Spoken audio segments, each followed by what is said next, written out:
السلام عليكم ورحمة الله. النهارده في سلسلة المشروبات الطبيعية هنتكلم عن مشروب جميل جدًا ولونه أحمر وجذاب بيخطف العين كده قبل القلب، وهو مشروب الرمان. الفاكهة اللي مش بس طعمها لذيذ لكن كمان مليانة بأسرار غذائية بتخليها من أقوى المشروبات المفيدة لجسم الإنسان. تعالوا نعرف إيه هي أهم فوايده، ومين اللي المفروض يشربه، ومين لازم ياخد باله قبل ما يشربه.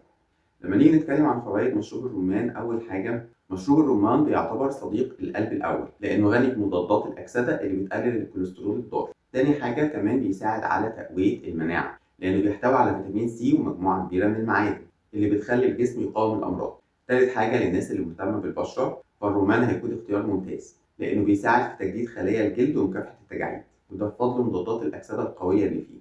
ومن الحاجات الجميلة كمان إن عصير الرمان بيساعد على تحسين عملية الهضم وبيقلل الالتهابات خصوصا للناس اللي بتعاني من مشاكل في القولون والمعدة. ايه بقى الآثار الجانبية أو التحذيرات اللي لازم ناخد بالنا منها؟ زي ما بنقول دايما إن الإفراط في أي حاجة غلط، فلو عندك انخفاض في ضغط الدم خليك حذر لأن الرمان ممكن يقلله أكتر. وبرده للي بياخد أدوية للسكر أو للضغط لازم يستشير الطبيب لأن الرمان ممكن يتفاعل مع بعض الأدوية. وبرضه الحوامل يشربوه باعتدال لأن رغم فوائده الكبيرة لكن الإفراط فيه أو شربه كتير ممكن يسبب انقباضات في الرحم. الفئات اللي بننصح بيها لمشروب الرمان هتكون أول حاجة للفئات اللي بتعاني من الكوليسترول العالي أو ضعف المناعة، وكمان للناس اللي عايزة تحافظ على شباب بشرتها، وأي شخص بيدور على مشروب طبيعي يفيد الجسم وبدون سكريات مضافة. طيب طريقة التحضير الصحية بقى لمشروب الرمان. مشروب الرمان ممكن لو حضرناه بطريقة غلط ما نستفيدش منه، يبقى مجرد ألياف وخلاص. تمام، لكن عايزين نعرف بقى ازاي نحضره بطريقة صح. المكونات اللي معانا هتكون 2 ثمرة رمان متوسطة مع كوب ماء بارد أو دافئ قليلا، بس أهم حاجة مش مغلي، مع عسل نحل طبيعي للتحلية وده اختياري، مع عصير نص ليمونة صغيرة وده برضو اختياري للي بيحب الطعم المنعش. تمام.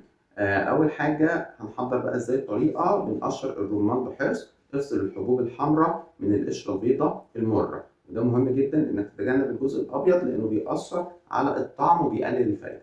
تمام. تاني حاجة استخدام الخلاط على سرعة هادية، حط الحبوب في الخلاط وضيف معاها نص كوب مبدئيا من المية. تمام. وشغل الخلاط ثواني قليلة قوي مش كتير علشان ما تكسرش البذور تماما، لأن البذور فيها زيوت مفيدة لكن طحنها بشدة بيخلي الطعم مر. صفي العصير بمصفاة ناعمة عشان تفصل البذور عن العصير وده بيحافظ على الطعم النقي. والخطوة اللي بعد كده ضيف نقطة عسل لو حابب، لأن لو بتحب الطعم الحلو استخدم نقطة عسل نحل بدل السكر الأبيض. طبعا العسل الأبيض أكيد أفضل من السكر. تمام، لأن السكر بيدمر مضادات الأكسدة اللي في الرمان وبيقلل قيمته الصحية جدا. وبعد كده اشربوا العصير مباشرة بعد التحضير لأن مضادات الأكسدة اللي في الرمان بتبدأ تتأكسد مع الوقت وبتقل فعاليتها، فما تحتفظش بالعصير أكتر من 6 ساعات في التلاجة، فيفضل إن احنا نشربه فريش. تمام. في نصائح هامة بقى لازم ناخد بالنا منها. ما تسخنش العصير ولا تضيف عليه مياه مغلية لأن الحرارة بتكسر فيتامين سي والمركبات المفيدة. تمام. ولو عندك خلاط بارد استخدمه لأنه بيستخرج العصير من غير حرارة أو أكسدة. لو بتحب تاكل الرمان بدل ما تشربه ده كمان ممتاز جدا لأنك كده بتستفيد بالألياف اللي بتساعد على الهضم وتنظيم السكر في الدم. يعني أكل الرمان أفضل من العصير لو هدفك هو تنظيم الوزن أو سكر الدم.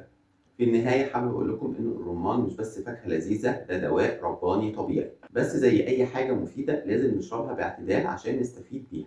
قولوا لي بقى في التعليقات بتحبوا تشربوا الرمان عصير ولا تاكلوه؟ واستنوني في الحلقة الجاية من سلسلة المشروبات الطبيعية بمشروب جديد وفوائد تانية من الطبيعة. مع ألف سلامة.